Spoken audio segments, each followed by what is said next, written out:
Kalla, sekali-kali jangan sampai terjadi dan Anda mesti waspada. Hati-hati. Ya. Innal insana la yatgha. Ya.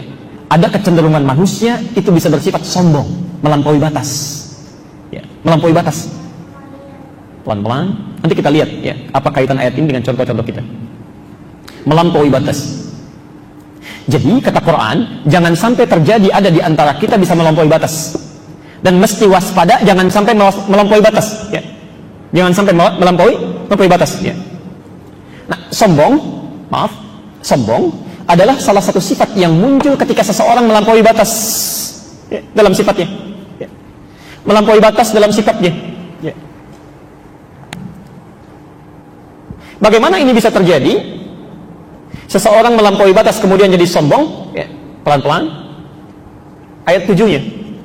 Ar-ra'ahu istaghna, jika sudah merasa dalam diri punya kelebihan, sudah merasa lebih, istighna namanya, al-istighna. Nah. Oh, tolong fokus betul ke sini ya, fokus betul. Kata Quran, sifat sombong pertama kali bisa muncul ketika seseorang merasa punya kelebihan, merasa lebih. Mohon izin saya akan lambatkan sekarang. Anda kaya itu tidak dilarang, bahkan didorong ya. Bagaimana Anda bisa berzakat kalau tidak punya uangnya?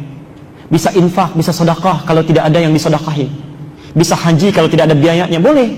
Yang tidak boleh itu merasa lebih, merasa kaya dibandingkan dengan orang. Anda punya kedudukan, boleh.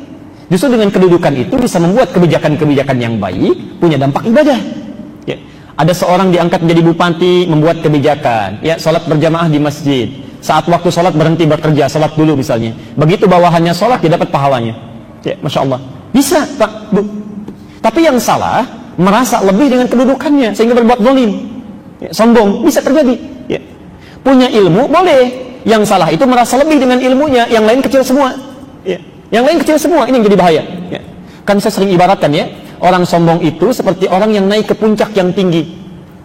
Dia sendirian naik, kemudian dia melihat ke bawah, orang kelihatannya kecil semuanya itu ya. Dia lupa bahwa orang di bawah pun melihat dia juga kecil di atas ya. Silakan cek, Anda naik ke tingkat tertinggi itu di menara di Masjid Nurul Bahri, lihat orang di bawah, kok kayaknya kecil semua ya, kecil. Dia lupa yang di bawah pun lihat dia kecil juga. Dan yang paling berbahaya, kalau dia sendirian melihat orang banyak di bawah, tapi kan yang di bawah melihat dia itu sendirian, itu yang berbahaya. Nah, sekarang kita teruskan dulu. Jadi penyakit sombong ini kata Quran pertama kali bisa muncul karena orang merasa lebih. Sekarang yang jadi masalah, kapan seseorang itu merasa punya kelebihan? Kapan? Saya urutkan ya. Tidak boleh sombong. Sombong berkonsekuensi dapat dosa yang tidak kecil. Penyebab orang sombong merasa lebih, Quran surah 96 ayat ke-6 itu.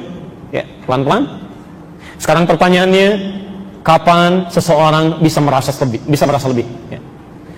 Apa faktor-faktor penyebab yang menyebabkan orang bisa merasa lebih sehingga bisa menjadi sombong? Baik, mari kita catat.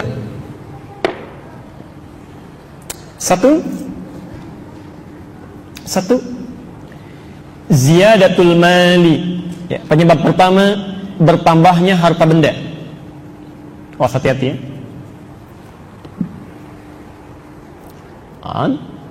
Jadi, pertama, ya, isyarat di Quran ditunjukkan kepada kita hal yang bisa menyebabkan seseorang punya perasaan lebih dibandingkan dengan orang lain. Faktor pertama, jika dia, mengalami peningkatan harta benda. Jadi kalau hartanya meningkat, awas hati-hati ya. Seseorang yang mengalami peningkatan harta, saat yang bersamaan dia akan lebih rentan diserang penyakit sombong. Ya, punya perasaan lebih.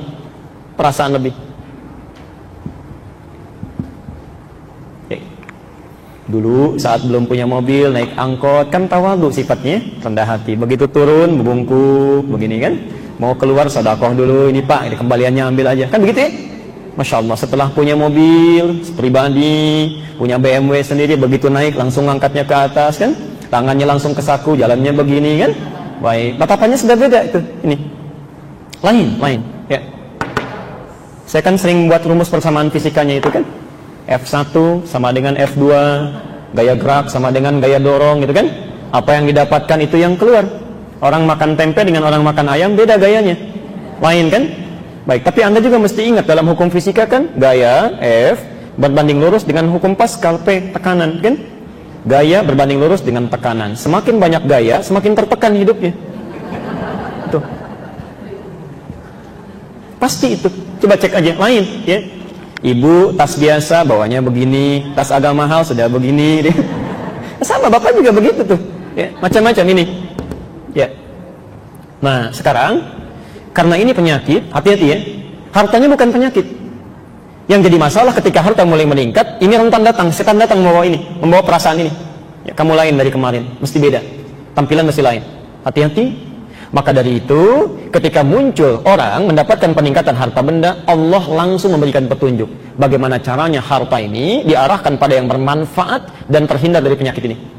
Ya. Maka kita lihat rumusnya di Quran surah ke-28 ayat 76 sampai ayat 80. Tadi Anda sudah catat di awal ya.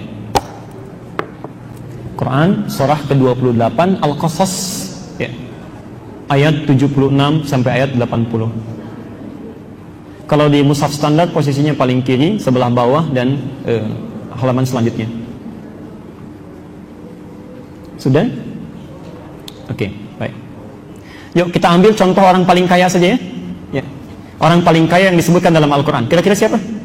Qarun, Masya Allah, Alhamdulillah. Sampai saking kayanya sekarang masih dicari-cari hartanya. Ya. Orang kalau mencari harta ke samudra cari harta siapa? Tuh, harta Qarun. Yuk kita lihat ayat 76-nya. Ini orang paling kaya disebutkan Quran. Inna Qaruna kana min qaumi Musa. Sungguh kata Allah, Qarun itu termasuk kaumnya Musa. Ya. Di Qarun termasuk kaumnya Musa, artinya hidup di zaman Musa alaihissalam. Ya. Dan bukan hanya kaumnya Musa. Saya pernah sampaikan di beberapa tempat, Qarun ini ternyata sepupunya Musa. Ya, sepupu Musa. Ya, sepupunya Nabi Musa alaihissalam. Jadi bapaknya Musa itu kakaknya bapaknya Qarun. Ya, Musa punya bapak namanya Imran. Tapi bukan yang di Ali Imran ya, itu beda, lain. Ya. Punya bapak namanya Imran. Qarun punya bapak namanya Yesar. Nah, bapaknya Qarun itu kakaknya bapaknya Musa. Ya, kakaknya bapaknya Musa. Keturunan dari Kuhas anaknya Lewi satu di antara 12 anaknya Yakub, saudaranya Yusuf. Ya. Yakub anaknya Ishak anaknya Nabi Ibrahim alaihissalam. Ya. Bin Azar, bin Nahur, ya. Bin Adir, bin Kinan, bin Arfakshad, bin Sam, bin Nuh alaihissalam. Bin Mihlail, bin Matusyalah, bin Kinan, bin Anwas, bin Tis, bin Adam alaihissalam. Ya. Jadi itu masih saudara. Ya. Saya tidak tahu nyambung atau tidak dengan ibu bapak nasabnya. Ya. Yang pasti mereka bersaudara. Qarun. Saya persingkat, Allah berikan satu titipan pada Qarun, dititipkan. Ya. Lihat kalimat Qurannya, wa atainahu. Ya, wa atainahu, kami berikan kepada dia, kami titipkan. Ya. Kalau bahasanya kami yang titipkan, ya Allah yang titipkan, yang punya siapa? Ingat, yang punya harta itu bukan Qarun, yang punya Allah. Tolong fokus pada runtutan rumus ini ya. Saya tuliskan satu pernyataan Qurannya, yang punya hartanya Allah. Makanya bahasa Qurannya kami titipkan. Wa atainahu minal kunuzi, dan kami berikan harta-harta yang cukup banyak. Oke. Hartanya banyak. Saking banyaknya, ma inna mafatihahu latanu bil usbah. Ibu bayangkan Bu ya, kunci berangkasnya saja dari hartanya ini itu tidak sanggup dipikul oleh 10 orang terkuat yang ada di zamannya. Anda bayangkan. Insyaallah. Ada orang punya harta benda, kunci berangkasnya saja itu dibawa oleh 10 orang terkuat di masanya, itu masih keberatan Pak. Ya, masih berat ya. Luar biasa kayanya. Yang paling menarik begini. Tapi ketika datang harta benda ini berubah statusnya jadi orang kaya, super kaya, luar biasa. Tadi ya, peningkatan gaya hidup mulai berubah, tekanan mulai datang, penampilan mulai ingin dilihat, ingin beda dari yang lain. Ya. Kalau Anda punya brankas misalnya, kuncinya Anda sembunyikan atau Anda pamerkan? Oh, pasti sembunyikan. Ya. Nggak ada orang pasang iklan, kunci berangkas saya terletak di sini katanya, dia foto, ya. Atau dia posting di statusnya, itu mustahil. Ya. Mustahil. Ini lain. Saya mesti beda dengan yang lain. Harta saya terlampau banyak, mau diambil juga akan habis. Ya. Maka setiap kemana-mana itu selalu dikawal oleh 10 orang bodyguardnya, khusus untuk membawakan kunci berangkasnya saja. Jadi kalau mau jalan misal ke sini, ke Kodamar, di belakangnya 10 orang, cuman bawa itu aja. Ini saya, ini saya, ini saya. Tuh, udah mulai sombong. Kaya, sombong. Banyak hartanya, ya, banyak. Pelan-pelan. Maaf, kalau ada orang kaya sekarang, lebih kaya mana dengan korun? Kaya korun. Jadi kalau ada orang kaya sekarang sombong, keterlaluan itu. Ketinggalan zaman. Ketinggalan zaman. Ya. Dulu yang lebih kaya sudah ada. Ya. Dan bermasalah. Ya. Jadi kalau korun saja yang paling kaya sombong bermasalah, yang sekarang nggak lebih kaya dibanding korun mau sombong, itu ketinggalan. Ya. Anda terlambat, maaf. Ya, sudah ada yang lain. Ya. Sekarang lihat rumusnya. Ayat 77-nya. Lihat rumusnya. Masya Allah. Saking sayangnya Allah diingatkan. Ya, di sini kita berhenti dulu dan berakhir kajian kita. Inilah sifat kasih Allah, Pak Ibu sekalian. Ini sifat kasih Allah. Jadi Allah itu punya sifat rahim yang luar biasa, rahman yang sangat dalam, tidak akan membiarkan hambanya, maaf ya, larut dalam keburukan. Jadi sepanjang masih ada kesempatan nyawanya belum hilang, itu didorong untuk kembali, untuk berubah. Ya. Saya beri contoh misal, yang hidup di zaman Musa alaihissalam selain Korun, yang paling jahat siapa? Fir'aun. Anda bayangkan, Fir'aun satu orang, jahatnya luar biasa, dikirimkan 2 nabi supaya berubah. 2 nabi nggak tanggung itu. Nanti kita bahas di sesi yang akan datang ya. 2 nabi, kita aja yang banyak cuma 1 nabi. Cuma Nabi Muhammad SAW.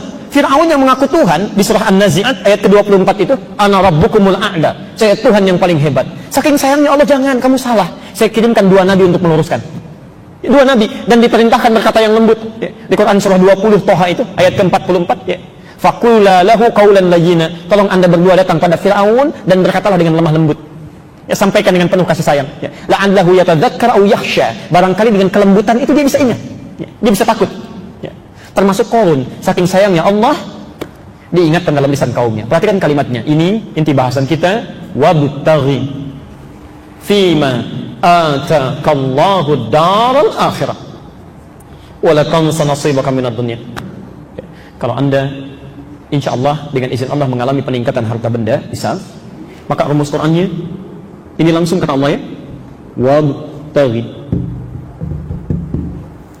fima ataakallahu ad-dar al-akhirah. Ini poinnya.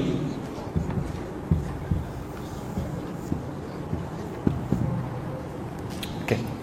Dan kita akan berhenti di sini. Wabtaghi, perhatikan, ibtagha itu dari kata ghayah asalnya. Ya. Ghayatun artinya tujuan. Ghayatun artinya tujuan. Tujuan.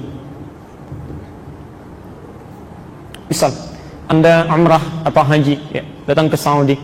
Orang sana berkata ishtibgha. Apa tujuannya ke sini? Mau ibadah, mau jalan-jalan, mau belanja atau mau apa? Itu ishtibgha. Kalau berupa perintah dari kata ghayah, maka berubah dari ibtagha menjadi ibtaghi. Ya. Perhatikan kata Allah, dan tujuan kami titipkan harta benda itu, tujuan kami titipkan harta benda itu, tujuannya supaya Anda mencari dengan itu semua. Ya. Jadikan bekal. Ya. Saya terjemahkan bebas. Dan tujuan dari harta yang kami titipkan, ya, tujuan dari harta yang kami titipkan kepadamu, ini tujuan dari harta yang kami titipkan kepadamu, ya, supaya dengan itu engkau cari, ya, supaya dengan harta itu engkau cari, supaya dengan harta itu engkau cari tempat terbaikmu di akhirat, di surga, ya. Tempat terbaikmu di akhirat, tempat terbaik di akhirat.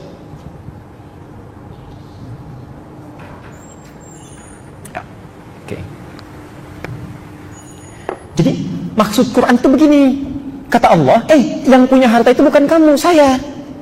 Cuman saya titipkan kepada kamu, saya pilih kamu, barangkali amalan kamu masih kurang. Dengan harta ini kamu bisa gunakan untuk menyusul amalan-amalan orang lain. Ya. Barangkali yang tidak punya harta benda itu, mereka sudah rajin tahajud tiap malam, rajin puasa saking nggak punyanya, sudah hafal Quran. Nah kamu ini malam aja kadang-kadang jarang bangun, tapi kalau ada bola bisa nonton, ya, ada tinju bisa lihat.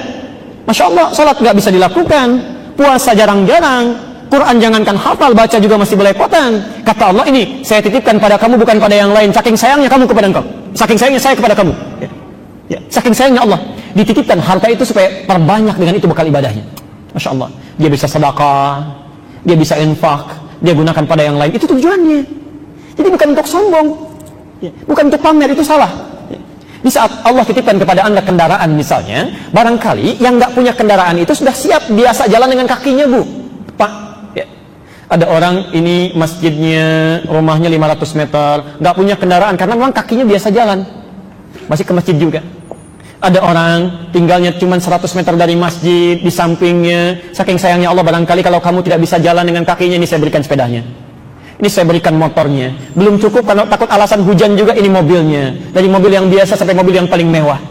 Belum ke masjid juga. Dengan cara apa lagi? Ya, dengan cara apa lagi fasilitasi? Ya. Ada orang misalnya, mohon maaf, gitu, orang lain biasa puasa, saking nggak punyanya puasa.